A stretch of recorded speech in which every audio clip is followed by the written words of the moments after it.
We're fearlessly talking about the biggest stories that matter to you the most. Breaking news, John Calipari is finalizing a 5-year deal to become the Arkansas Razorbacks' next head coach, covering college sports like no one else. The biggest guests in sports. We now welcome in Hall of Famer Jim Calhoun. Such a pride I had, I came to connect. The legend, Tim Tebow, joins us. We'll run it back. I like it. The legend, Herschel Walker.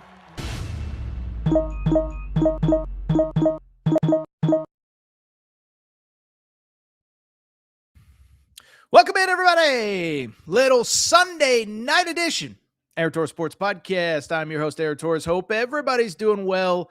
Hope everybody's having a great day. If you're watching on YouTube here, we are going as the final seconds countdown in Ann Arbor.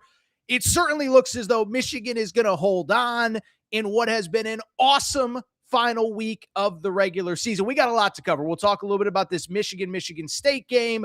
We'll talk about Duke beating North Carolina. What we'll probably do off the top is a lot of kind of quick hitting stuff. There wasn't a ton of surprising stuff that came out of Saturday, but we'll do Michigan State. Duke beats Carolina. UConn, I've been trying to tell you something ain't right. They take a loss to Marquette, which I think really did cost them a shot at the final number 1 seed. We'll talk about some of the other big news. Miami of Ohio, BYU gets a win. Kansas, Darryn Peterson says he wants to come back. And then we will wrap. John Calipari gets his 900th win, Dick Vitale going off on Mark Pope. Unbelievable. And we will wrap with a little coaching carousel news. A couple guys were fired today, but I do want to focus on Penny Hardaway because it does feel like there is a real possibility that Penny Hardaway, the Memphis legend, will not be back to Memphis for the 2026-27 season. So everybody come on in. We're waiting for Michigan to go final. Before we get started, a couple quick reminders. Make sure you're subscribed. Aaron Torres Pod YouTube channel. New clips, new videos going up every single day. Darn it, we really do appreciate your support. We have surpassed 71,000 subscribers. Here's the great news. We are not slowing down at all. We are closing in on 80K. Can you get us there before the end of March Madness? It remains to be seen. Make sure that you are also subscribed on Apple and Spotify as well.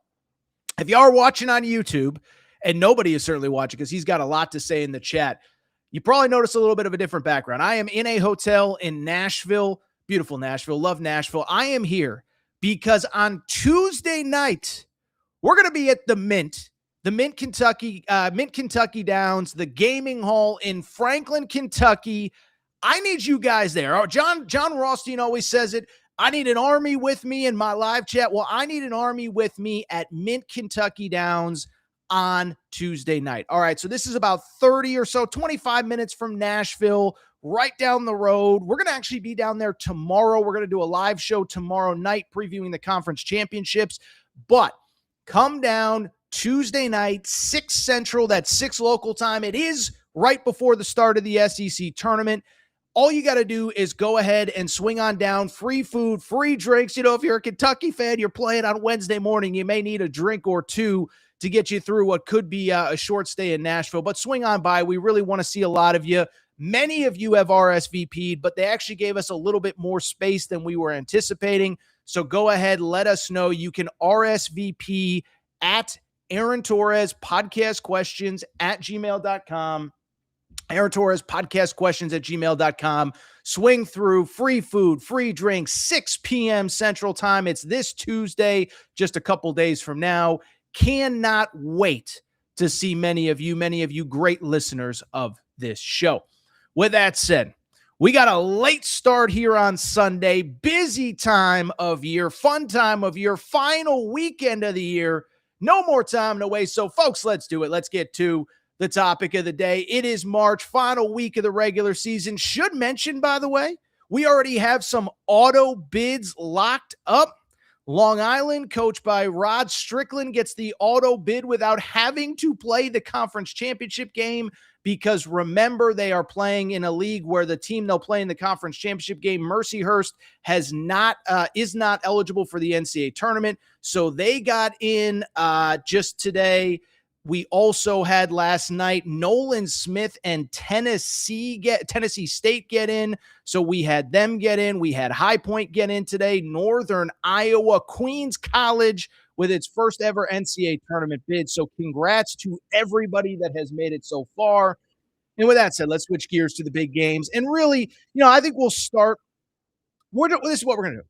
We're going to open the show just kind of ripping through the big results from the weekend. I think the place to start is right here, right now. There's still 29 seconds left, but this game is as good as over. I am, of course, talking about Michigan State at Michigan. Two basically, best-ish teams in the Big Ten. Michigan actually wrapped up the regular season title just a few days ago. As we go live here, it is not yet final, but it doesn't change the fact that Michigan is going to go ahead and get the win. First of all, let me say this. My big takeaways on this game, I don't know that there are amazing takeaways, right? Is that you have two really good teams. I actually thought Michigan State came to play. Kind of funny, last year, Michigan State had a great deal of success against a good Michigan team that won the Big Ten tournament, that made the Sweet 16. And for whatever reason, Izzo's teams always play Dusty May's teams tough. Even though, of course, Dusty May's teams shoot more threes, they got more NBA players, and this one was back and forth, basically right down until the end. Think big picture, more than anything, you know what this was? This was a great platform for college basketball, okay? And the reason it was a great platform, it's the final Sunday of the regular season. They're obviously setting up next week when we're going to get a Big Ten championship game. They're setting up the following 3 weekends when we're going to have NCAA tournament basketball. And so to get this game, top 10 matchup, Michigan to me, very much a national championship contender. That goes without saying.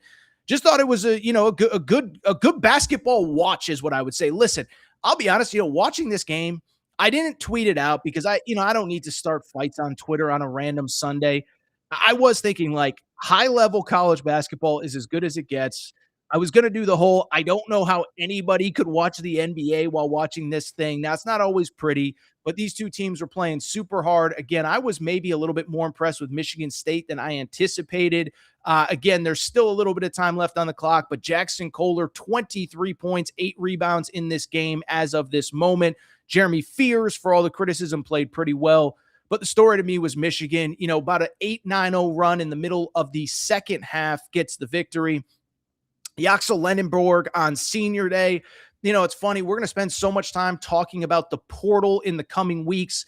And what's wild is I think you can genuinely argue that most guys that were in the portal last year that were super high profile didn't quite live up to expectations. Donovan Dent is just figuring things out. Boogie Fland is just figuring things out. Jaden Quaintance never really got going. Yaxel Lendenborg has been the real deal. I don't know if he's going to win Big Ten Player of the Year, but 27 points in this game, a couple big threes. And the guy that I thought the difference maker was Trey McKinney in the second half, 10 points to help seal the victory. Michigan is up 88-78 with 23 seconds to go. And again, I'll be real. Like, I don't know that there's some amazing takeaway other than that it was a really good game, a competitive game. And yeah, I think tomorrow is when we start to really do the deep dive on all these conference tournaments. Michigan has all the pieces, all the parts. I believe they can win a national championship. I think the big question comes from Michigan State. But like I said, I think listen, let me even say this. It's the final weekend of the regular season. This is not the time where we're going to spend, 12 minutes. We learn this about Duke and we learn that we know who Duke is. We know who Michigan is. We know who Alabama is, Tennessee, etc. But I bring it up because it looks like Michigan is going to hold on to win. And other than having two really good teams, I don't know that there is a ton for me to take away from. Another game from Saturday that transparently, I don't know that there's like an amazing takeaway. And again, we're going to rip through some of the big games here, and then we're going to dive deep into Calipari getting 900, Dick Vitale on Kentucky, etc. Let's spend a half a second or two on Duke, Carolina. So Duke faces Carolina. Second game. The first game, of course, we know came down to the final seconds, essentially the final buzzer. Bring it up because this game, very interesting. Duke does get the victory 76-61, but interesting game for a few different reasons. One, why the results were not surprising. Listen, we all saw the news. As a matter of fact, give me a second. I'm going to get comfortable here. All right. Matt, let me know if the mic doesn't sound good, okay? But let's go ahead and keep talking. All right, so let's talk here. North.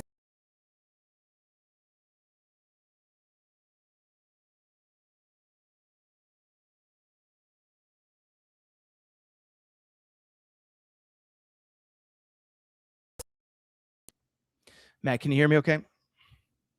Good.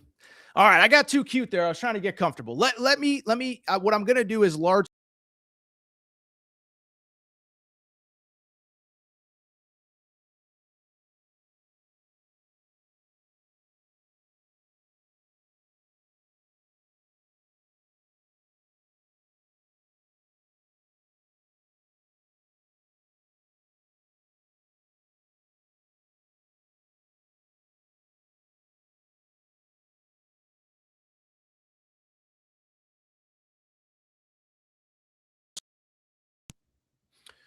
All right, test. Let's see if we can keep it going without any more issues. I tried to sit back and relax. Let's start over. Duke, Carolina. So Michigan and Michigan State is still going on. I don't think there's a reason to keep talking about it. Let's switch gears. Let's talk Duke, Carolina. And what's interesting about this game, first of all, right before we went on air, or right before the game was played, about 24 hours before, we get the brutal news that Caleb Wilson is not playing in this game and will not play for the rest of the season. So for people who have not followed this story, Caleb Wilson, who to me has been one of my favorite players in all of college basketball to watch. I keep saying it. You know, all these kids these days are like, oh, I'm different and I'm built different. And you know what? Caleb Wilson really is. I thought he elevated North Carolina all year. And so about 24 or so hours before this game was actually played, we found out that Caleb Wilson is out for the year. Remember, he broke his non-shooting hand in the Miami game about 6 weeks ago, was rushing back to play in this game. And so I only bring it up because once we find out that he is not going to play in this game, that he is out for the year, it's Duke, Carolina. You're going to watch, you're going to be excited, but deep down, you kind of know like it's not going to be the game that we thought. What I thought was interesting about it was a couple things. Final score is 76-61. But what was interesting was if you watch the game, it was actually very competitive, 41-40 early in the second half. And then boom, out of nowhere, Duke goes on a 22-4 run. Before you look up, it's 63-44, and the game is essentially over. I think big picture on both teams. First of all, let me say this about Duke. Now, Duke has their own injury issues, which we'll get into in a second. I got to say this, though, about Duke. I know people aren't going to like me saying this. I know people are going to get mad. I think you can legitimately argue Duke just finished one of the best regular seasons that we have seen in a very long time. Now, I know certain teams have finished undefeated or with one loss or whatever, and it's not to say that it's the best we've ever seen. It's not to diminish this or that team or whatever. Here's the bottom line with Duke. They're 29-2 overall. Their two losses were by 1 point in December to Texas Tech, and then also on top of it, in a game against North Carolina where they hit a shot with 0.4 seconds left to give them the lead. Remember, Carolina had not had the lead at any point in that game until the final 0.4 seconds. So a 1 point game and essentially a buzzer beater is the only thing that kept them from an undefeated regular season. That's the positive. Now, the negative is a couple little injuries here are starting to add up. Pat Gongba, their starting center, did not play in this game. It sounds like he will not be available for the ACC tournament. And then I thought what was also interesting was Caleb Foster also left this game as well. You know, I don't know that John Shire said anything definitive, but I would guess that we probably don't see much, if any, of those two in the ACC tournament, because at a certain point, you just have to sit there and say, is it worth playing these guys? Is it worth it? Is it worth bringing them back? That remains to be seen. And I think that's the big question for Duke going forward. Listen, they're going to be the number one seed in the ACC tournament. They are going to, or number one seed in the ACC tournament, obviously. They're going to be the number one seed in the East. But the question becomes, they need to get healthy before the NCAA tournament. By the way, they're certainly not the only one. We know that Darius Acuff did not play on Saturday. We know there's a couple other guys that have missed some time.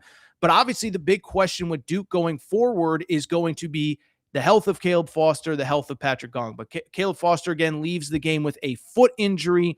Patrick Gongba did not play. And now the question becomes, What happens with them? What does it mean for the ACC tournament? We will preview the ACC tournament, by the way, on Monday night's show. Hopefully we'll have an update on that. But John Shire did say following the Carolina game, I'd be shocked if both of them are playing this week. And he kind of left it at that. Sounds to me like he's going to get those guys healthy. Listen, I love conference tournaments as much as anybody. I am as excited about conference tournament week as anybody, but I will also readily admit that you got to get your guys healthy for the big dance. That's what matters, and that's what you'll ultimately be judged by. Let's keep going on the Saturday events, Saturday, everything that happened. And let's talk about what I think you can legitimately call one of the most consequential results of the entire season. UConn goes to Marquette, and UConn loses this game 68-62. Okay. So for people who do not know the stakes, so, we talk about UConn plenty on this show. Everybody knows Torres is a UConn guy, went to UConn, whatever.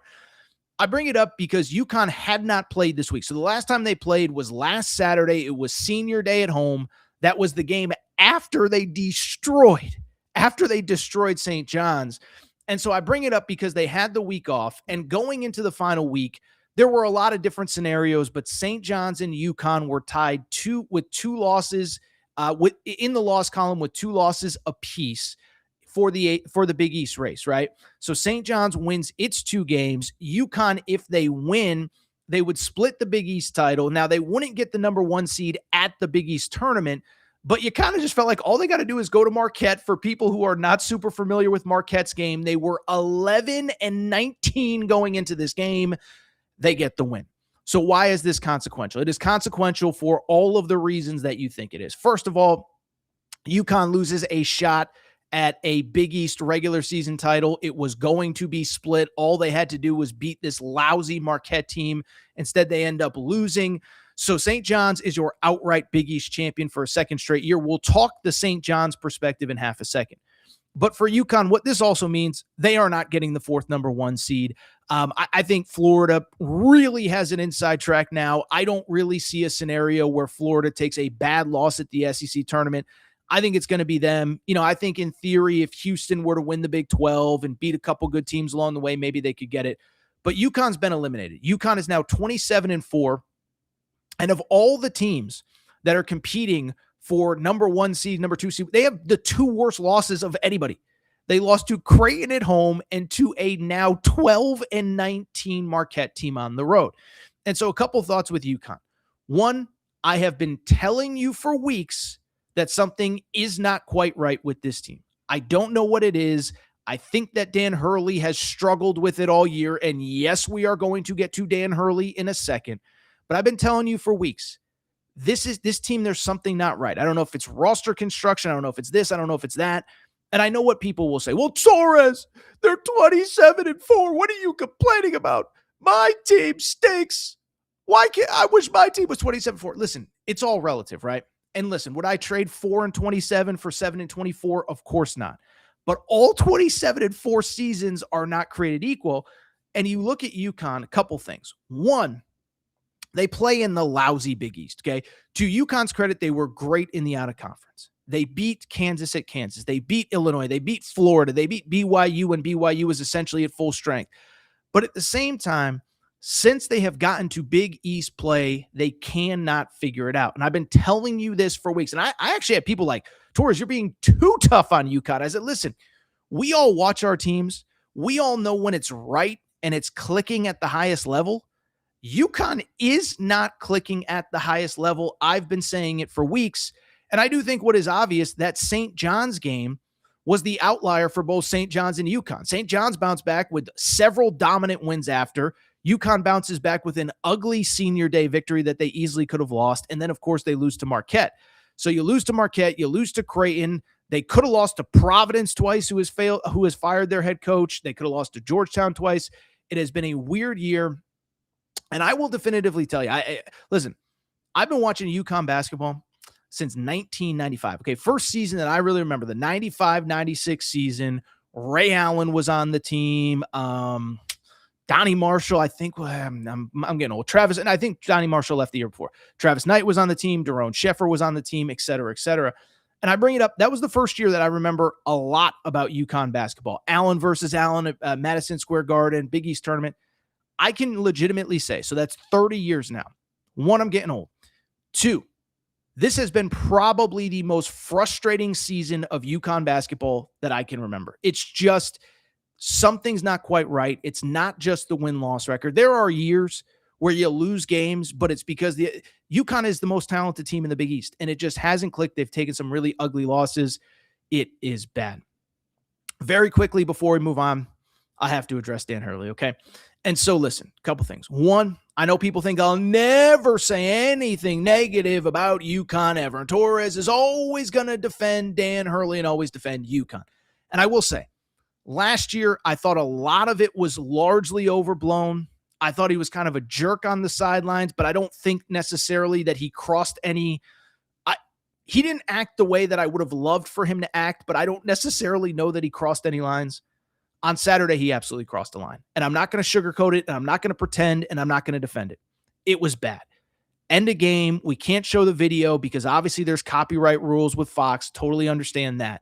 But Dan Hurley, call doesn't go his way, gets in the face of an official. You can see it right there. Great job by Matt of getting the screenshots of this. This is not appropriate behavior. Now, after the game, Dan Hurley was fined $25,000. The Big East says we can't fine him anymore. We can't suspend him because there's no proof that he made contact with the referee. I don't care. You cannot act like this. And if I was the Big East, I would actually suspend him for the opening game of the Big East tournament. Listen, I think if you listen to this show, you know that I am not some referee apologist, right? I mean, I'm a lot of things in life. I'm not a referee defender, but they are there to keep the peace, to whatever.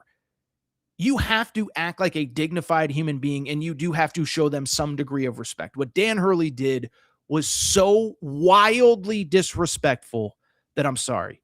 Unacceptable. I think the Big East should have suspended him. They're not going to. That's their prerogative, not mine. But I just bring it up because Dan Hurley, I thought it was a pretty embarrassing moment. UConn loses. And for people just joining us, because the live chat is always changing, UConn's loss, the worst loss of any team that's in the hunt for a 1 seed, a 2 seed, or whatever. They will not be your fourth number 1 seed. Michigan, I assume by this point, is 1. I actually turned off the TV. Michigan-Duke, Arizona are going to be the 1 seeds. I think Florida is in very good shape to get the fourth one. We'll discuss Florida in a minute. Lost a little bit in the UConn controversy and in Dan Hurley and his behavior towards the end. I don't want to dismiss what Rick Pitino and St. John's have done. Okay, so St. John's finishes the Big East regular season 18-2. They beat Seton Hall on Friday night. So they actually won a share of the Big East title on Friday night. And then when UConn lost to Marquette, they won it outright. How about this? First time in St. John's history that they win back-to-back regular season titles. And so it's crazy because I tweeted this out on Saturday after the game. The Rick Pitino hire, as good as we thought it was at the moment, it has proven to be better than anyone could have expected. And I think you can argue it will go down as one of the great hires, certainly of this century. You know, I don't know about the history of college basketball. John Wooden was pretty good. Mike Krzyzewski was pretty good. Jim Calhoun, whatever. It is one of the great hires. And it's funny because I got a little pushback. Oh, how can you say it's a great hire? Everybody knew that he was a Hall of Fame. Here's the thing. Rick Pitino, listen, we know about the history. He got fired from Louisville in 2017.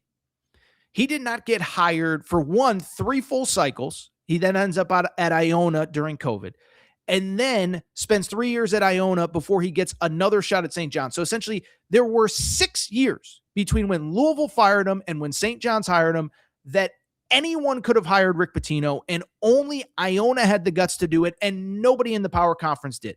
So don't tell me that it's not a great hire, because it is a great hire, because St. John's had to show some guts to actually do it. And the crazy part is there were literally dozens of schools that could have hired him. I remember talking on this show years ago before it was even a YouTube stream. I remember talking about Why doesn't Boston College hire him, who now needs a head coach again? I think the UNLV job opened up 2 times when he was out of bounds. I'm like, why is UNLV standing on a moral high ground? Go get Rick Pitino. So do not tell me that it's not a great hire just because he had success previous places. So many schools, dozens of schools had a chance to hire Rick Pitino. They chose not to. Congrats to St. John's, your Big East regular season champs in back-to-back years.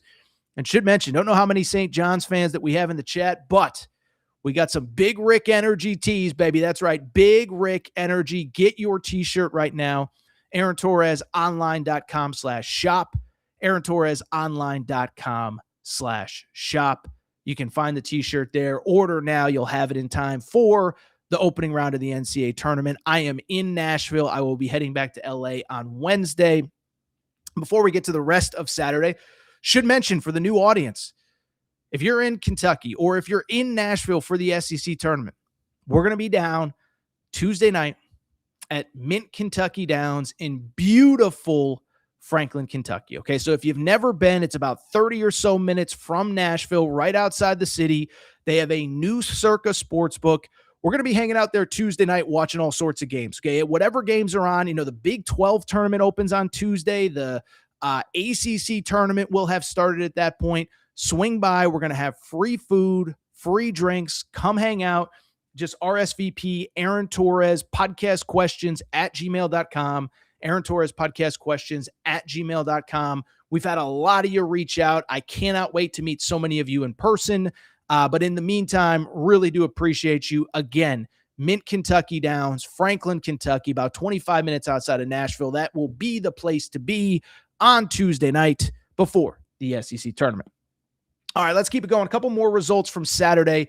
Then I will look at big picture Arkansas, big picture Kentucky, big picture coaching carousel here in just a few minutes. Let's keep it going, and let's talk about Kansas State. Okay, so listen, this is not one that I'm going to spend a half an hour talking about, and I'm not going to start creating all sorts of revisionist history on what I have and have not said about Kansas. Remember, Kansas on, I think it was Tuesday night, lost at Arizona State.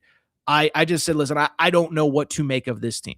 So because they destroyed a terrible Kansas State team, I'm not going to sit here and say, oh, the season has changed. Everything's great. What I will say, though, first time in a long time that Darryn Peterson looked like Darryn Peterson. 27 points on 10 of 15 shooting, 5 rebounds, 4 assists.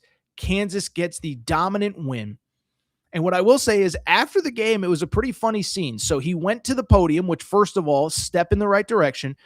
Him and Melvin Council had a fun back and forth. Darryn Peterson at the podium, but listen in the background to what Melvin Council says to Darryn Peterson. Last time I'm probably going to do this type of stuff. So I love Kansas. I love everything about being here. One more year. One more year. Maybe one more year. I might run it back. One more year. Don't you?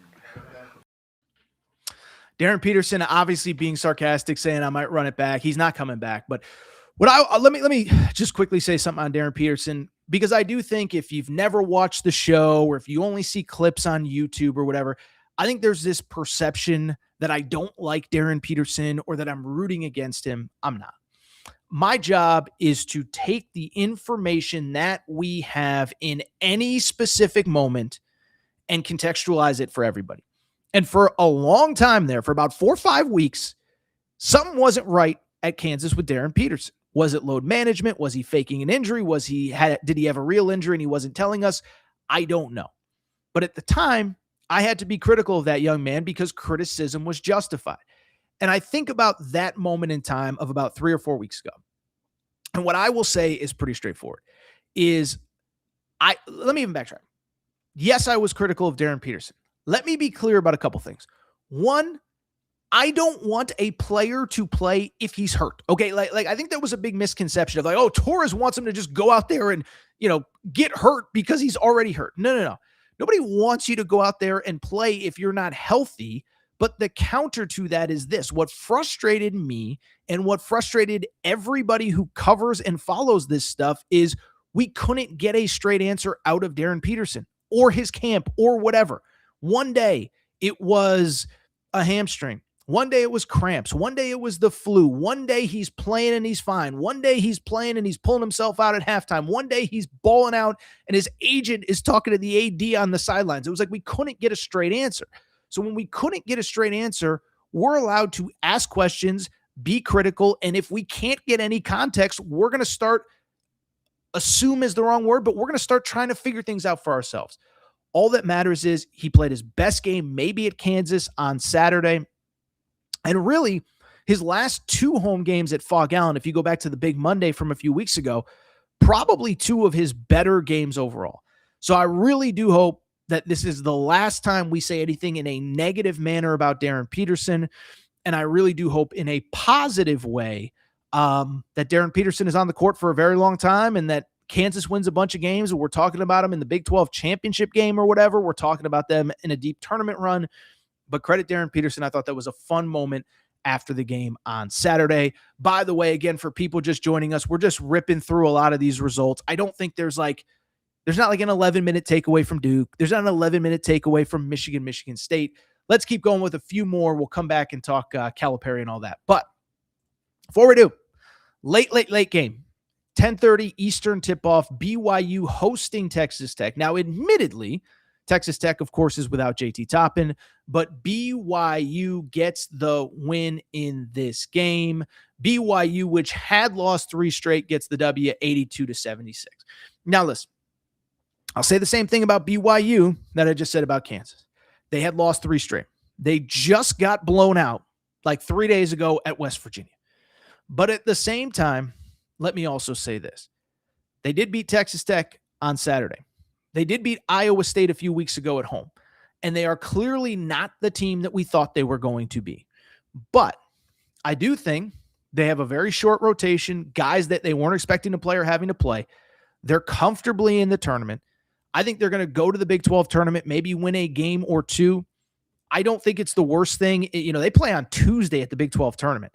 I don't think it's the worst thing if they end up losing, say, in the second round of the Big 12 tournament, go home on Wednesday and get a full week off before the NCAA tournament. But I also bring it up because there's a couple things that are worth noting with this team. AJ DeBonsa, we know, is unbelievable.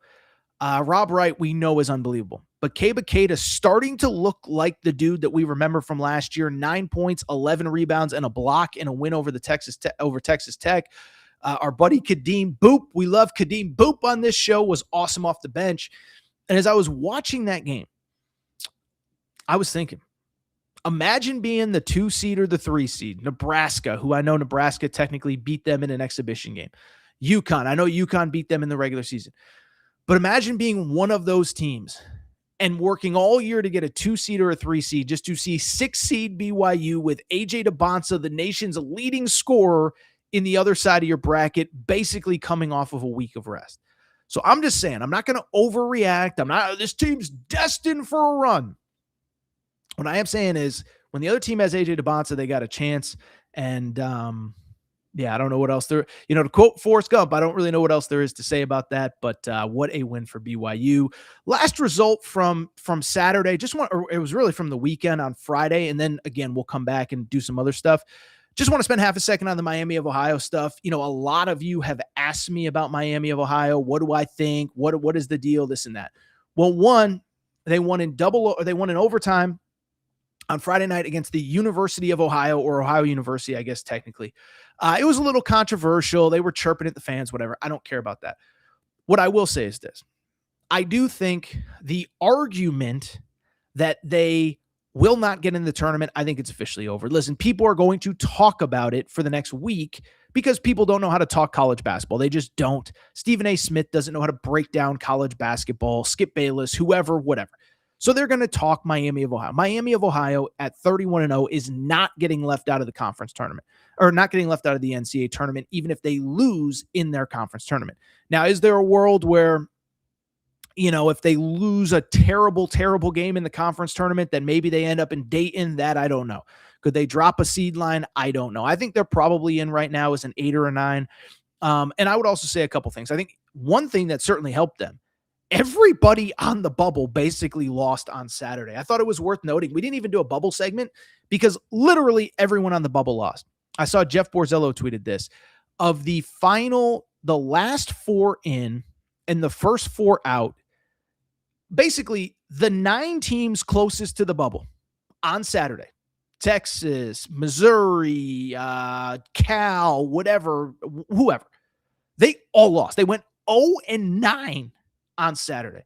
So SMU, by the way, I did a nice rant about Andy Enfield about 3 weeks ago. I think SMU has lost every game since then. Only bring it up to very simply say that when I look at the bubble, it's never been weaker, and Miami of Ohio keeps winning games. We'll see what happens in the conference tournament. I think they're in. I haven't talked about it because I think it's largely, I don't think there's a world where they are not in the NCAA tournament. I think that's official after they won on Saturday. All right, nice little 30-minute rip right off the top. So what we're going to do, we're going to come back when we do. Coach Cal, 900 wins. We'll talk about that. We will also talk a little bit about Dick Vitale just body bagging everybody at Kentucky. We'll talk a little bit about the coaching carousel. There's still a lot to get to. Get to your questions too, Matt. I see you got a couple pinned. Let's get to some of those. Quick break. Be right back. All right, we're going to get back to the show in a minute. But before we do, you know what we got to do. We got to thank our friends. We got to thank our partners. We got to go ahead and thank Callie Puffs and CalliePuffs.com. Yeah, you see the logo on the back of the screen right here. Okay, so I've told you all about Callie Puffs, but family-owned company, not far from where I live. Joey, a huge sports fan. And one day he was sitting on the couch and he said, you know what? I need a snack that is both healthy but delicious, something my kids are going to love, something my family's going to love, something I'm going to love. And so he came up with Callie Puffs. This is the new age health food snack. You don't need to go to the grocery aisle and buy all that crap, the Doritos, the Fritos. No, my friends, you need Callie Puffs. Baked, not fried, avocado oil, no grease, healthy ingredients. But here's the best part. They taste freaking delicious. Actually, there's another best part. In addition to tasting delicious, in addition to being healthy, they are also taking care of listeners of the Aaron Torres pod. Okay, so check this out. All you got to do is go to CalliePuffs.com. That's CAULIPUFFS.com, CalliePuffs.com, and you can get 15% off any purchase with the promo code Torres. That's Torres, Torres. It's that simple. 15% off any purchase, 1 bag to try them out, 100 bags to cater a party. Doesn't really matter. Promo code Torres. CalliePuffs.com gets you 15% off. Callie Puffs also available on Amazon. You obviously can't get the promo code there, but CalliePuffs.com, CalliePuffs.com, promo code Torres gets you 15% off any purchase. Thank you to our friends at Callie Puffs. All right, everybody. I'm back. Good to be back. We are live in Nashville. Give you some details on our event in a minute. Matt, before we get to Arkansas, Coach Cal 900, let's go ahead and get to some of the questions and comments from the chat. By the way, we'll always prioritize super chats. Andrew, you're not wrong. Hurley is a great coach. Dan Hurley. I assume you're talking Dan Hurley. I don't think you're talking Bobby Hurley because I don't know if he's a great coach. Dan Hurley is a great coach. His act is getting old. I'm a UConn guy. I'm supposed to blindly defend my coach. His behavior on Saturday at the end, if you missed it, we showed you some pictures. We can't show the video. It was embarrassing. It was more. There it is, Matt. Thank you so much. It was more embarrassing for him than anybody else. You can't act like that. And I said it a second ago. I'm not some referee apologist, but the referee does at some point, no matter how much you disagree with them, have to be treated with a certain degree of respect. You cannot be doing that. You can't do that. And listen, I hate to do the thing of you can't do that in a normal office. These guys do have unique jobs. It is a little bit different, but you cannot be acting like that in normal society. I said it earlier. The Big East has suspended Dan Hurley for one game. He got a $25,000 fine. I believe he should be suspended for one game. We'll see if it actually happens. I don't think that it will. The Big East is arguing essentially that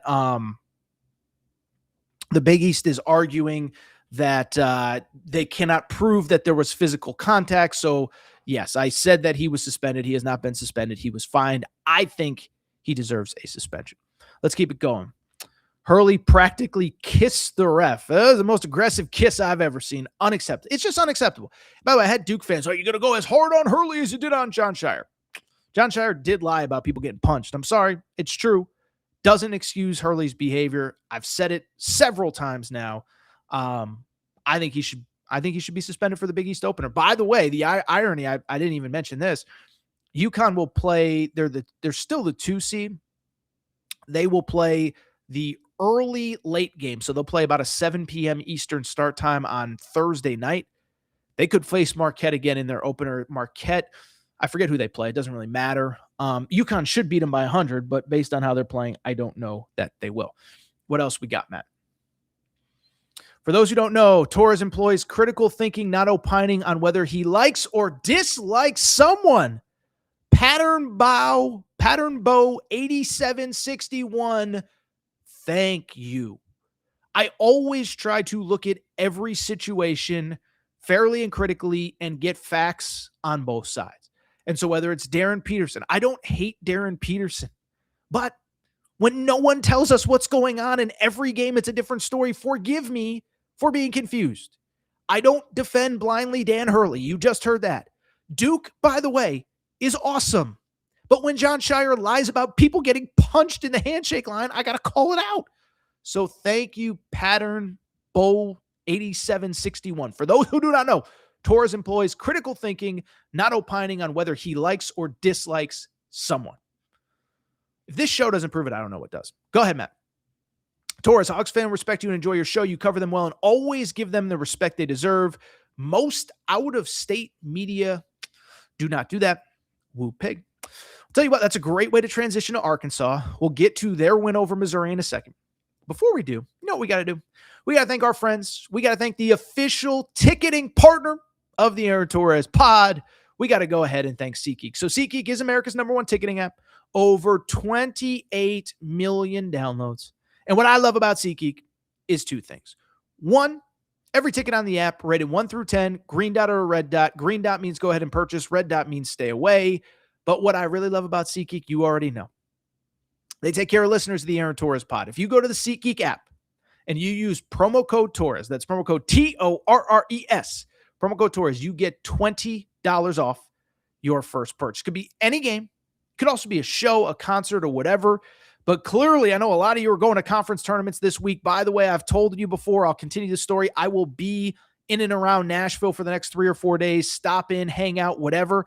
But if you need tickets for the Wednesday session, Thursday session, Friday session, SeatGeek app, promo code Torres. Same with UConn and St. John's fans. Same with Duke fans in the ACC tournament. SeatGeek app, promo code Torres. SeatGeek app, promo code Torres gets you $20 off your first purchase. Let's keep the show going. And let's do that nice Arkansas comment, Matt, to set this up. What was that comment that guy just had? If you can find it. If you can't find it, it's not that big of a deal. But somebody was saying nice things about me. So let's set it up here. Do we have it or no? There it is. Razorback Pride says, Torres, Hogs fans respect you and enjoy your show. You cover them well and always give them the respect they deserve. Most out-of-state media don't do that. Woo pig. I'll tell you what, let's talk those Arkansas Razorbacks. So Arkansas, they closed the regular season at Missouri. Saturday afternoon, early game, 11 a.m. Central. And what I thought was interesting about this game was a couple things. One is that we found out probably sometime on Friday that Darius Acuff was not going to play in this game. And it kind of sucked, but you kind of understood it. Listen, this isn't a Darryn Peterson thing. He has been in a boot. By the way, I confirmed independently, like Cal's not making that up. Like that did happen. He was in a boot for several days. And so after Arkansas beat Texas on senior day at Bud Walton, they clinched the double bye. They will not play Friday in Nashville in the SEC tournament. They won't play until Friday. And I thought what was important too, they had clinched the 2 or the 3 spots. So winning on Saturday didn't help them avoid Florida, which I think everybody should be trying to do right now. So I understood why Darius Acuff decided not to play, or I don't even think he decided not to play. I think Arkansas decided to not let him play. But I understood why that decision was made. But you kind of went into the game saying, okay, no Darius Acuff. Missouri is very clearly on the bubble. Missouri desperately needs a win. They're at home on their senior day. You kind of just punt this one and get ready for Nashville. You're not beating Missouri, not in a big bubble game that essentially clinches them an NCAA tournament berth. Yeah. Apparently nobody told the Arkansas Razorbacks because they went to Missouri and in overtime, without Darius Acuff, get the 88-84 win. I think you can genuinely argue it was one of the better wins of the Arkansas season, considering everything. And I'll tell you this, man, I really do believe this is officially the team. Once you get past that one line, those four great teams at the top, this is the team that you do not want to see. Okay, so let's get into it. Before we get into the game itself, I do think it's worth noting, Coach Cal was going for something pretty special on Saturday. So Coach Cal was at 899 wins, going for 900. He gets it. After the game, he comes in the locker room. All the players are wearing T-shirts, but Coach Cal just wants to go ahead and give that locker room speech, and then he's going to go ahead and get out of here. The players had other thoughts in mind. Matt, you can play the clip. Hey, let me just say, yeah. We got I don't know if I've ever gone through that. Get us out!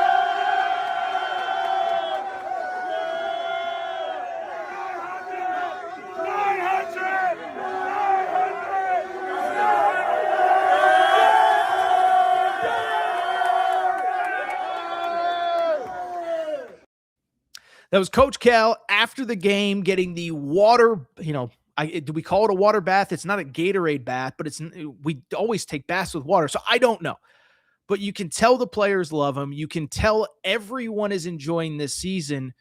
And I'm just here to tell you, man, one, like I said, I do think that this was one of the most impressive wins of the Arkansas season.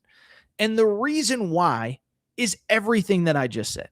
They're without Darius Acuff. Missouri has everything to play for. If Missouri wins this game, they are essentially in the NCAA tournament. Like, I think they're off the bubble. I think they're in the field. They were one of the next four in for Joe Lunardi. So essentially going into Saturday, they were one of the final 8 at-large teams. You win this game, you're in the tournament. Doesn't matter what you do in Nashville. It's also worth noting, if my math is correct, I believe if they beat Arkansas, they also get the double bye at the SEC tournament. They would have gotten the 4 seed. So they're playing. They have so much to play for. Arkansas is without Acuff, and they still find a way to get a win, and a win in which Billy Richmond, who, by the way, I haven't run the numbers. He's basically playing like an All-American the last 3 weeks of the season. He probably, if we were doing an All-SEC team based on probably from February 1st on, certainly from Valentine's Day on, Billy Richmond is an All-SEC first-team player. I don't know if he will be when the teams are announced, but I just bring that up to say that Billy Richmond fouled out, Nick Pringle fouled out, and they still get the win. So I know some of you are wondering, how did they get the win? What did they do different? And why is it such a big deal? It's only Missouri. It's only a bubble team. Well, to me, why I think it's so important is pretty straightforward. It's because in a season where Darius Acuff has been able to do so much for you, I don't want to say at times you leaned on him too much because he's an All-American. You should be leaning on him. But I did worry, like, what happens if he has an off day, if something happens, if he's in foul trouble? Well, we saw what happens when he's not available. Other guys stepped up. Malik Thomas, in my opinion, probably played the best game of his time as an Arkansas Razorback, 28 points in this one for the other freshman, who, by the way, is quietly having a very good year, and people don't realize 5 of 6 from the three-point line, 7 rebounds for him as well, 19 and 9 for Trevin Brazil. Another guy I think you can probably argue has played his 2 best games as a Razorback in the last probably 2 games. Not as a Razorback, but you could say probably since SEC play started, I don't think it's hyperbolic to say his 2 best games were maybe Senior Day against Texas and Missouri on Saturday. So he is peaking going into the SEC tournament. And then the X factor in this game was Malik Ewan. Malik Ewan finishes the game with 17 points, 9 rebounds, and 2 blocks. And in a game where Missouri, listen, does Missouri have Florida's front line? No. Do they have Michigan's front line? No. They got to do that 7'5", though. The kid Sean Phillips is really good. Mark Mitchell is a dog, former McDonald's All-American. So they have dudes that can play at Missouri. Well, Malik Ewan steps up. As I said, 17 points in this game, 9 rebounds, 2 blocks. And thought it was interesting. After the game, Coach Cal did talk about this. Now, I'll be honest, the clip is a little bit long, but I think it's worth a listen. Coach Cal talking about basically Malik Ewan needing to step up in this game, stepping up. Again, it's about a minute and a half, but here is Coach Cal saying what Malik Ewan is capable of and what this team will be if he reaches his potential. And then obviously Malik Ewan, you've talked about wanting him to shoot more. He hits the big three in overtime. Just how nice was that to see, and how much have you seen him grow So I called him in my room last night. I was going to bed, and I said, I got to call him. And I'll be honest with you, I did it as much for me as for him. I just want to make sure I'm doing everything within my power to help him. And I said, I'm not giving up on you. I'm not. And I said, but I can't do it for you. And I want to tell you a story about a kid, Chris Wilcox. You're all too young in this room to know even who I'm talking about. Okay, you know. Played in Maryland, okay? Did not play his freshman year hardly at all. Matter of fact, his sophomore year, halfway through the year, he wasn't starting and wasn't playing that much. But he had a game like Malik just had. And Maryland went on a run. You ready? And they won the national title. And he was a first-round draft pick and had a long career. I mean, I said, that could be you, but you got to go and get by stuff, play with unbelievable energy, take what you... And I told him, I said, I've had guys, they say Darius Acuff, never knew he was that good. Malik Thomas, never knew he was that good. Never knew Trevon was that good, TB. Never knew Billy Goat was that good. I never knew he was this good. I said, I want him saying it about you. That's what moves me as a coach. Never knew he was that good. You can be that guy, but I can't do it for you. So that's the talk we had last night. Some powerful words there from John Calipari about Malik Ewan, who again finishes this game with 17 points, 9 rebounds. And again, I think given the stakes, you can argue one of the better wins of Arkansas' season, given what was at stake for Missouri. Now, excuse me, I just did the Calipari pause there, but bigger picture, let me say this. I don't think that I'm breaking news by saying that I do think that the top 4 teams, and I include Florida, I don't know if they'll be number 4 in the final AP poll of the regular season, but Arizona, Duke, Michigan in some order. I know Duke's number 1. Duke fans will get mad that I didn't put them first, whatever. Duke, Arizona, Michigan, and Florida, to me, are the 4 best teams in college basketball. And I think there's actually a reasonably big gap between those 4 and number 5. But I only bring it up to say, if you are looking at that team that's going to be a 3 seed, a 4 seed, a 5 seed that could potentially make a run, I do think it's probably Arkansas, contingent on we get some part, like if we can get, let me put it this way, we could get that Malik Ewan on any given Thursday, Saturday, Friday, Sunday in an NCAA tournament game, Arkansas can beat anybody. Because listen, you don't need him to be the greatest player on the court because they have all the other pieces. Darius Acuff is the best point guard in college basketball. That is not disputable at this point. Billy Richmond, I just said it a minute ago, is playing like an all-SEC first-team player within the last however many weeks. Trevin Brazile is good. They need him to play like he did against Missouri. But if, and by the way, Malik Thomas, 28 never hurts. But if you can get Malik Ewan playing like he did, or some semblance of playing like he did, you can beat anybody in college basketball. There's just no doubt about it. And at minimum, you are the team that nobody wants to face. And so we don't have to spend too much more time on this game, but I thought it was an unbelievable win. And I do think Malik Ewan is the key to everything because Darius Acuff, I hope we don't see any bad nights from him, but even on a bad night, he's going to go ahead and still get you, 26-7? Like, even on his bad nights, he's unbelievable. Malik Thomas going to shoot threes. As a team, they shoot threes. I think the note about Arkansas that's interesting that Sean Miller brought up, they don't turn the ball over. So do some math. Don't turn the ball over. Best point guard in America, shoot 40% from 3. All they need, and they 38%, but you get the point. All they need is good, if not great, play down low, and then they have a chance to do anything that they want. And so that's my Arkansas take. I don't want to oversell it, but I thought it was a great win. You go on the road. Missouri needs that game, and you get the win anyway. Arkansas, they will be playing on Friday. I believe they are the late game. I'll tell you what, though, by the way, really quick on Arkansas, and then we're going to switch gears to Kentucky. Works out really well, right? Darius Acuff goes from Wednesday to Friday, which he will not play. And then we'll get another 3 or 4 days off after. We'll see what happens in Nashville at the SEC tournament. I know Coach Cal won't say it publicly. I mean, do you want to win a trophy? Would you love to win a trophy? Of course. I don't know that 3 wins in 3 days. Oh, I don't even want to put any negative vibes into the air. Arkansas gets the win. Unbelievable win. Let's switch gears. And let's talk about another big SEC game. And this one, probably not quite as positive vibes unless you're a Florida fan. Let's go ahead and talk the Florida-Kentucky game, Saturday, Rupp Arena. It was obviously senior day.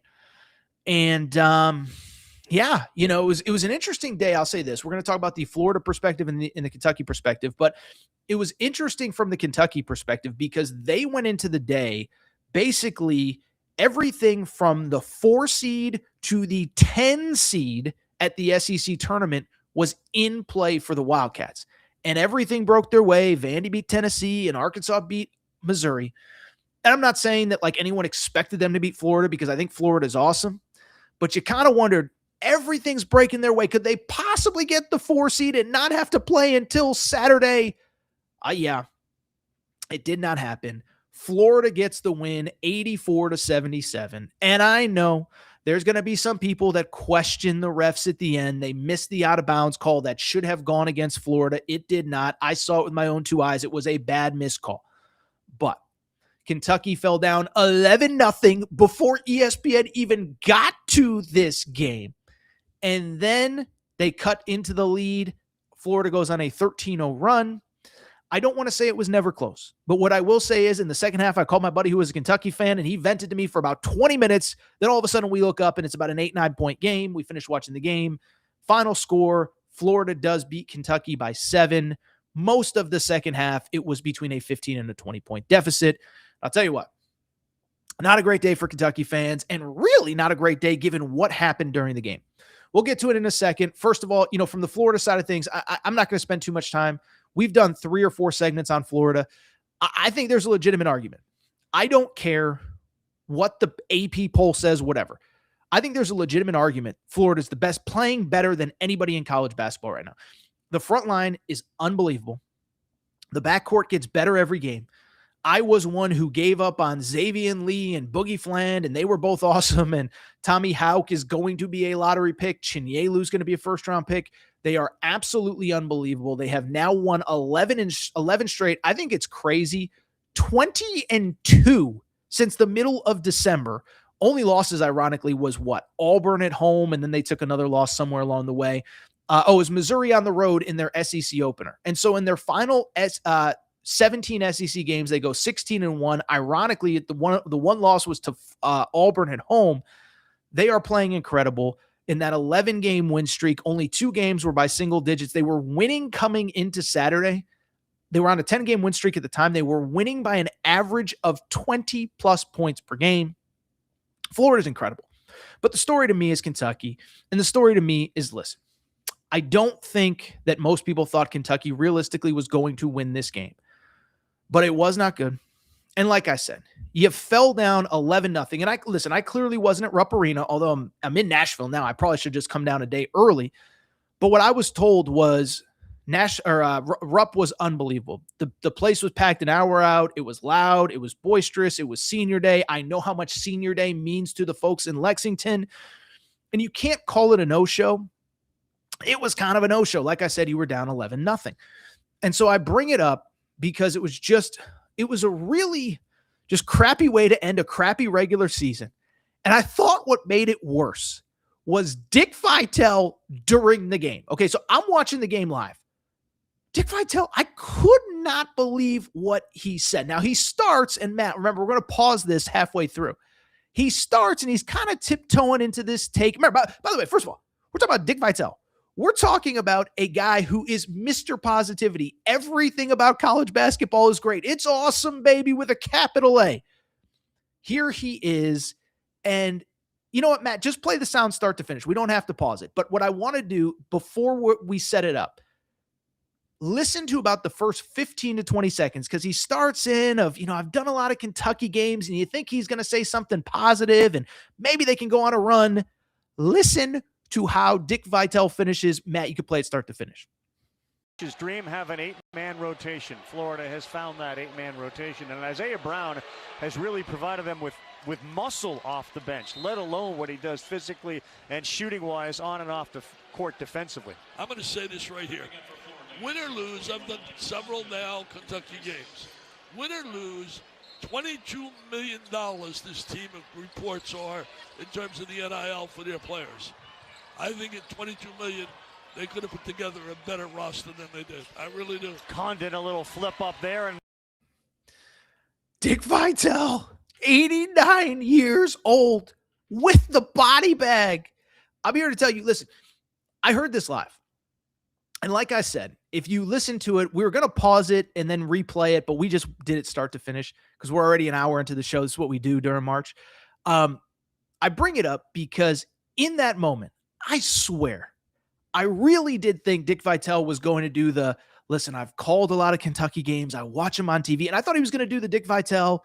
Listen, it hasn't been the season anybody wants, but this team can still make a run. This team can do this. This team can do that. And instead, he went the exact opposite direction. And so if that isn't a metaphor for this season, what has happened at Kentucky, and what I believe is going to be a crucial 6 months for the entire basketball program going into the offseason, I don't know what is. Because at this point, listen, if you've lost Dick Vitale, you've lost everybody. And as the commenter said earlier in the show, I really do try to be fair to everybody. And I do know that there's a lot of Kentucky fans that maybe only see tweets or maybe listen to the show every once in a while. And I think a lot of them probably sit there and say, oh, Torres, you flip-flop and you give you. I try to be fair, okay?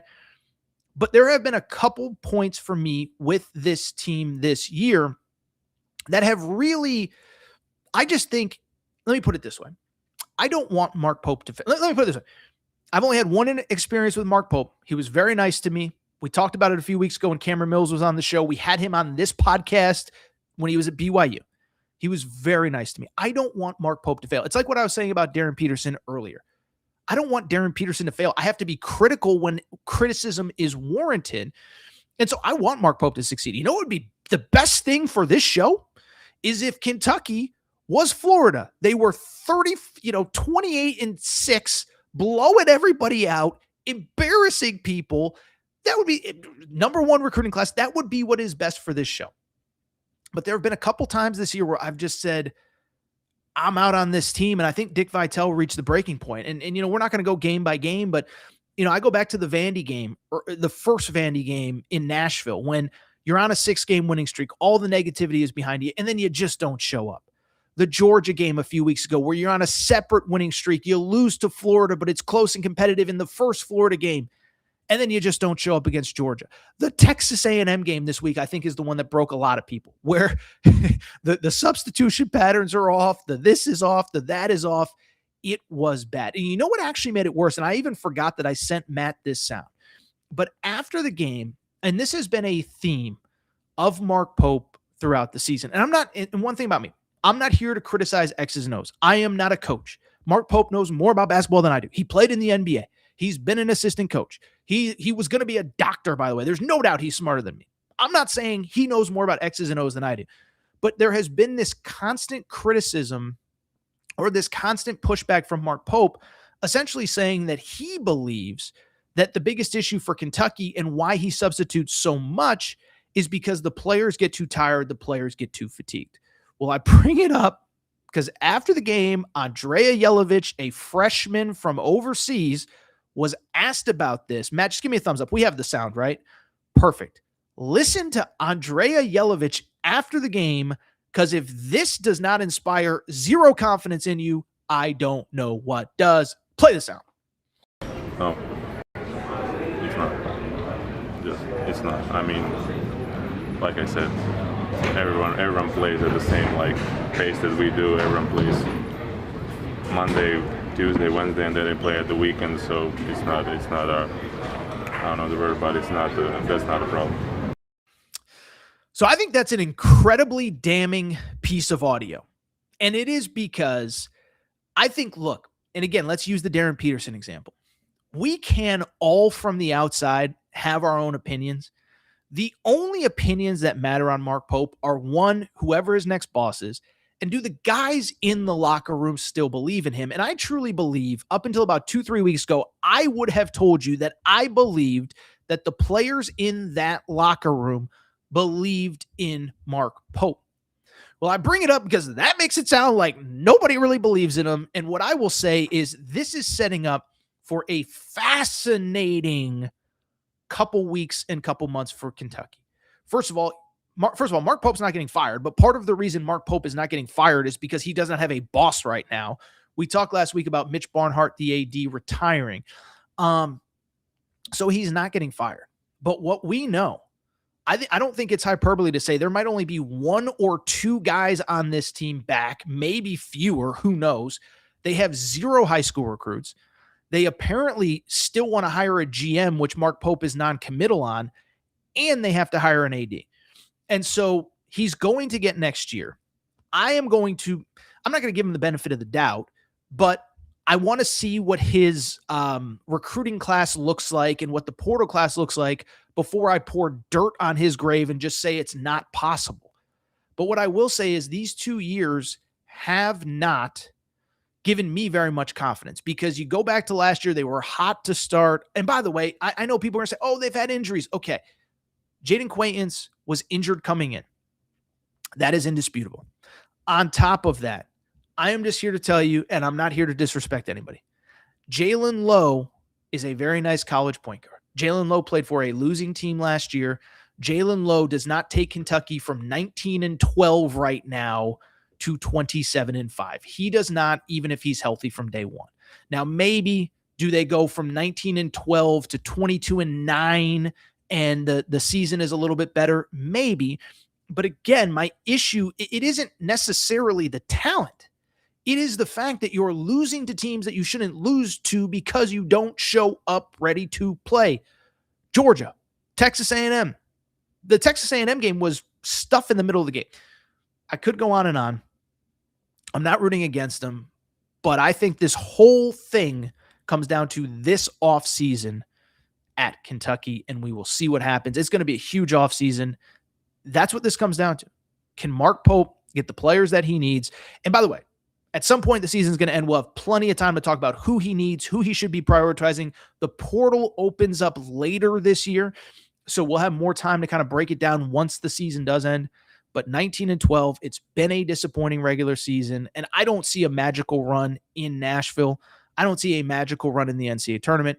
Maybe I am proven wrong, though. By the way, we won't do the full read, but any Kentucky fan that is in Nashville this week, that is in the Bowling Green area, we are doing a get-together Tuesday, the night before the SEC tournament at Mint Kentucky Downs, Franklin, Kentucky, the Mint, 6 p.m. Central. We want to see all you there. Free food, free drinks. Come hang out.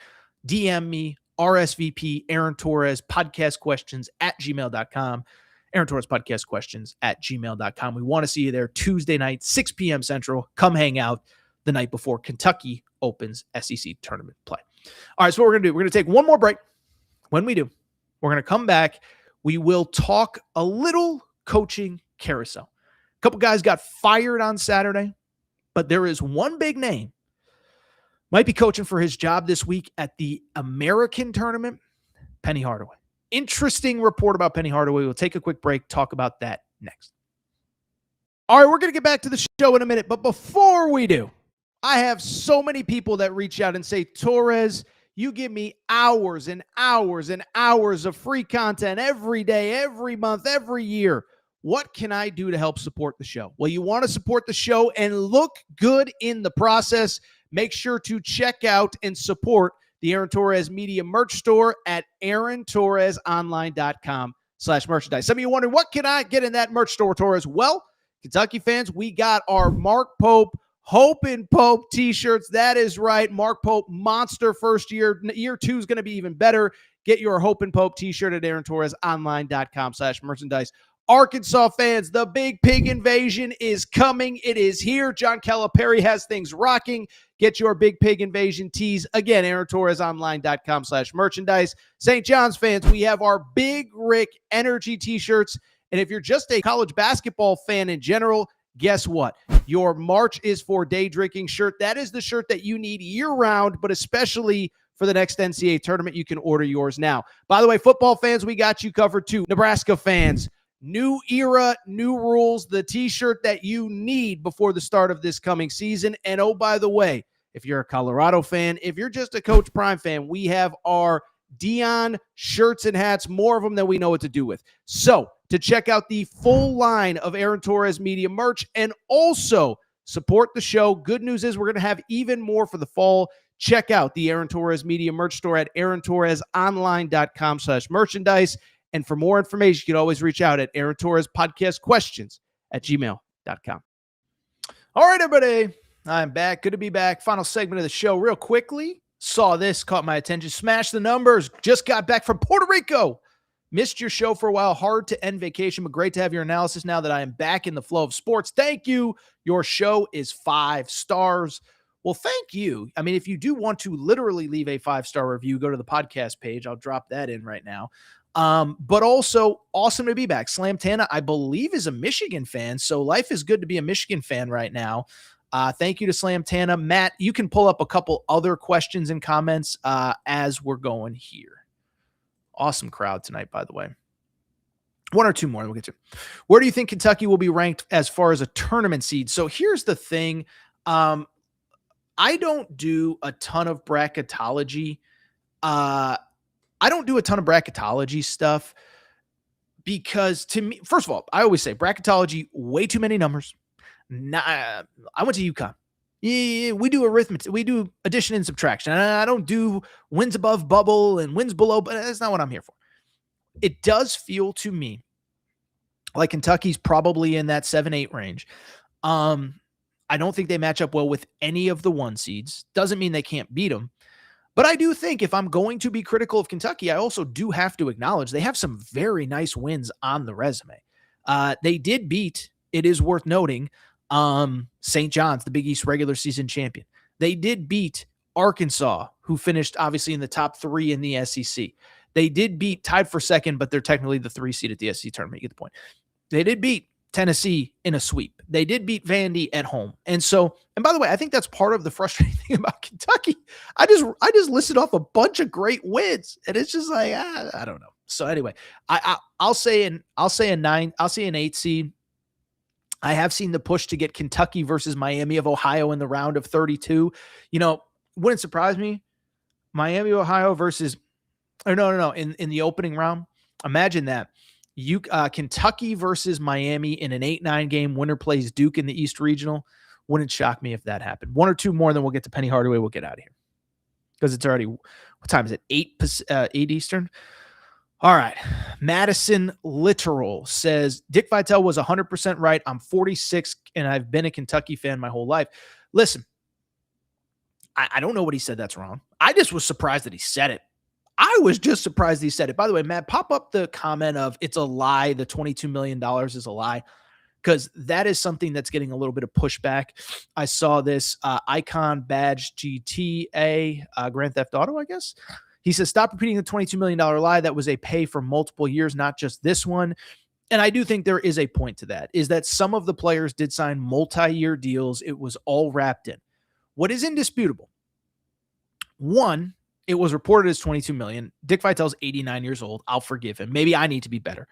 But 2, I have zero doubt that they probably paid. Well, I don't have zero doubt that they definitely paid the most. I feel very confident saying that for this year's roster, just 2025, 2026, it was probably the most expensive roster in college basketball. And if not like a top 2, top 3 roster, and they don't have top 2, top 3 results. I mean, Florida, I promise you, is nowhere near what Kentucky is paying. Destroying people in that league.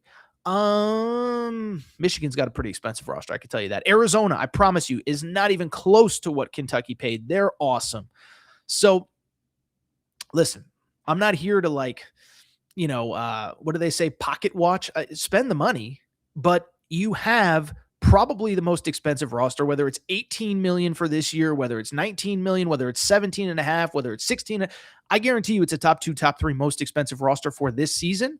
And again, you're the 9 seed at the SEC tournament. So don't be mad at me and don't be mad at Dick Vitale.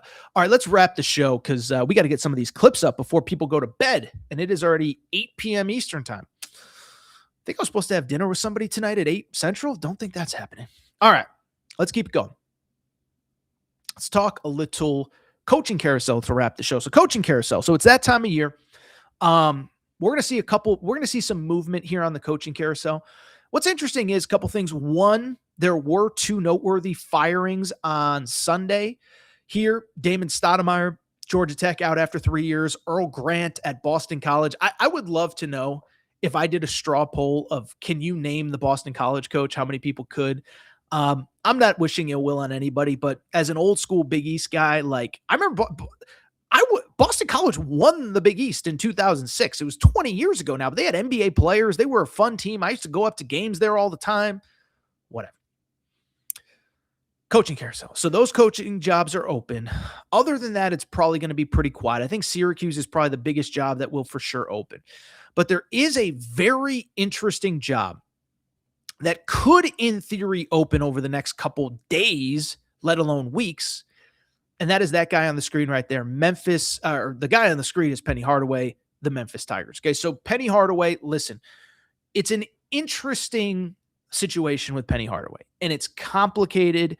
And, I don't know all of the dynamics in Memphis, but remember, Penny Hardaway is the greatest player in program history. He's been the coach there now for 8 years. And transparently, 2 things can be true. It hasn't been an abject failure. It has not been Chris Mullen at St. John's. It has not been Patrick Ewing at Georgetown. It has not been Mike Effin Woodson at Indiana. But we are now 8 years into the Penny Hardaway experience. He has 1 NCAA tournament win during that stretch. And he is in the middle of unquestionably his worst year as Memphis head coach. Memphis, how about this? They ended the regular season on Sunday with a win at Tulane. They needed to win their season finale just to qualify for the American tournament. If they had not won that game, they might not even be going to the conference tournament. And this is a team that has more resources than anyone in the conference, I would say by a relatively significant amount. And so again, all of these jobs are graded on a curve. We just talked about Kentucky.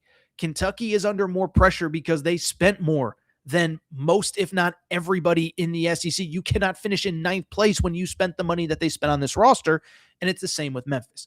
And so it's this weird thing with Penny Hardaway where he's this program legend. Some people in the city think you can't fire him at all. He should get a lifetime contract. Others are tired of it. But what is indisputable is this is his worst season.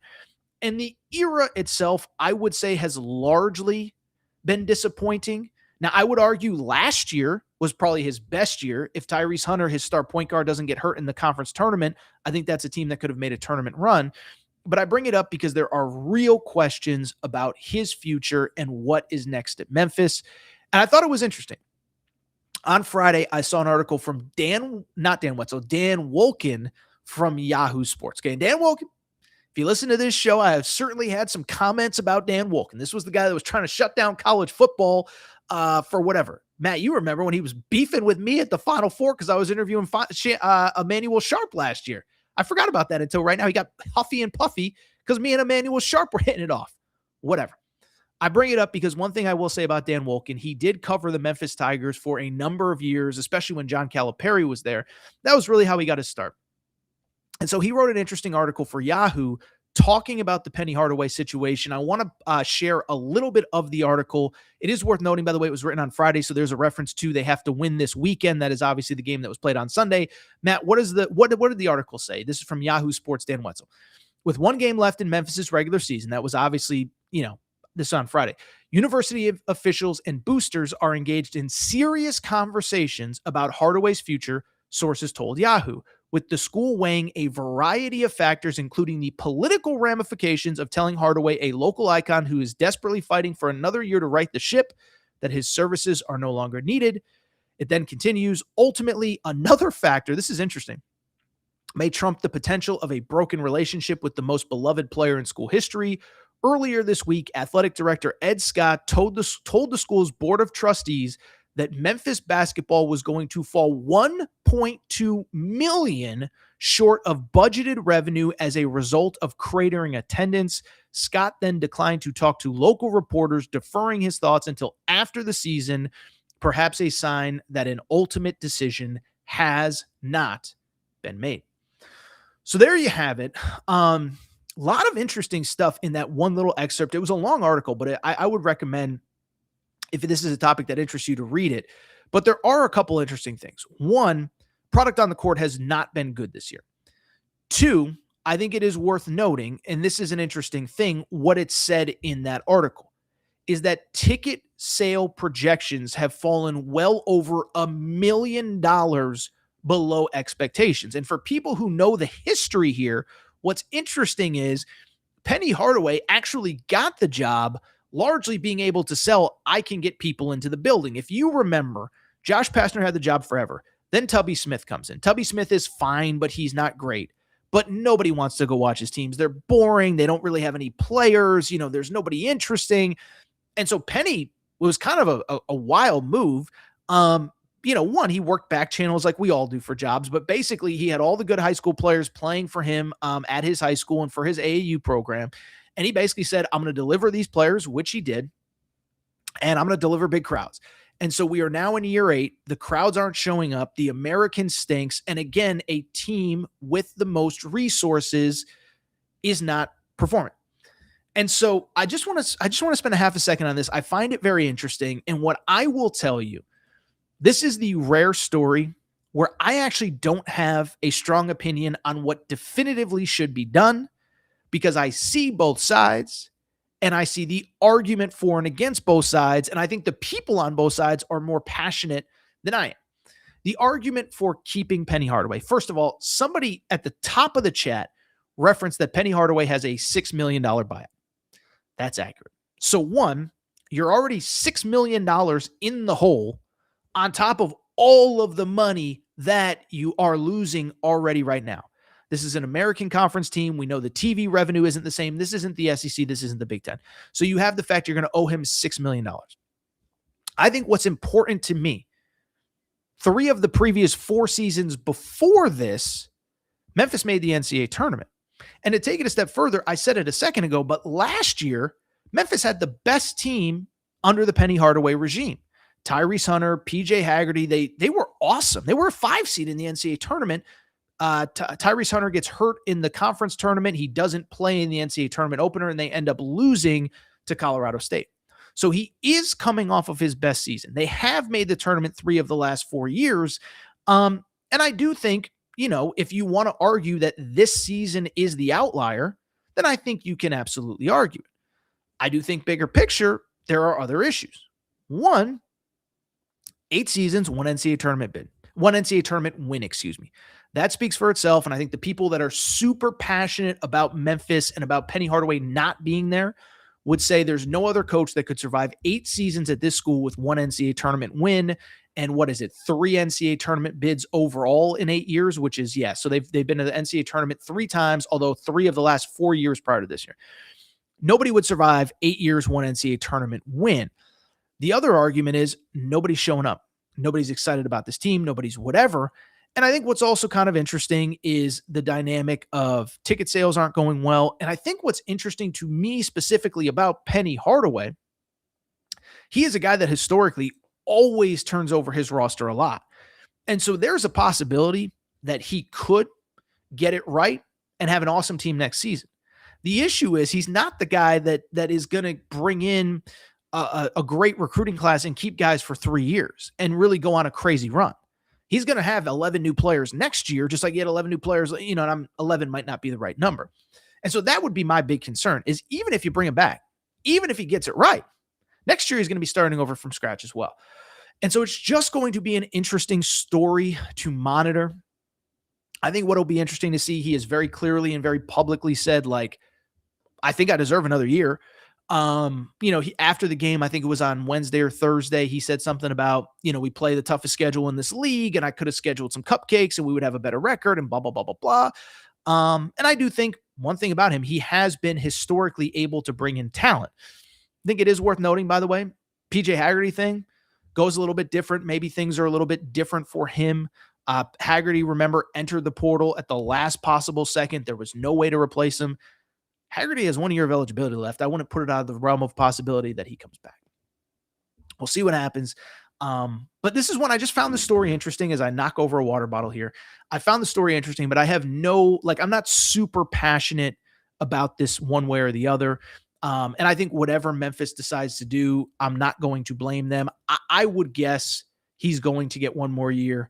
I don't know about how much NIL he's going to have relative to the rest of the league or relative to the top of college basketball, but I do think that he gets 1 more year, but that's just my opinion. And I will say this too, we're going to be talking a lot of carousel over the next few days. As these conference tournaments end, guys are going to get fired. I mentioned it a second ago, but I would expect, Syracuse to open, Arizona State with Bobby Hurley to open, all of that. All right, I'll tell you what, I think we're going to go ahead and get out of here. Before we do, one last time, I am in Nashville. If you're looking around, the background looks different. I'm in Nashville. I'm headed down to the Mint tomorrow. We will do a live show from Mint Kentucky Downs in Franklin, Kentucky. And then on top of that, what we will also do is on Tuesday night, the night before the SEC tournament, we are hosting an event at the Mint. It is free food, free drinks. We want all of you there. If you live in the area, if you live in Bowling Green, if you live in Nashville, it's about a 25-minute drive. Swing on by Tuesday night, 6 p.m. Central. Free food, free drinks. We're going to be watching basketball, hanging out. Come meet me. We'll have a blast. Mint Kentucky Downs, Franklin, Kentucky, Tuesday night. Come hang out. And you can RSVP, by the way, Aaron Torres, podcastquestions@gmail.com. I'm going to roll. It's, what time is it? 7:15 Central Time? I'm all screwed up on my time zones, but flew across country today. Happy to be in Nashville. Got to go get some food. And other than that, I am going to go ahead and get out of here. Shout out to Torrent Craig. Shout out to Rachel, who hates my voice. By the way, Matt, there's no amazing questions that we need to get to before we get out. And I'm not saying all the questions aren't amazing. I'm just saying, is there anything that we have not hit on that must be addressed before we get out of here? No. Okay. All right. I think we're going to roll. We'll be back tomorrow night, probably about 6 or so Eastern, something like that. 6 Eastern, 5 Eastern, something like that. We'll do our conference tournament previews. It's going to be a monster week. Make sure you're locked in. Make sure you're subscribed. We appreciate your support of the Aaron Torres pod. Swing by the Mint on Tuesday night. Aaron Torres.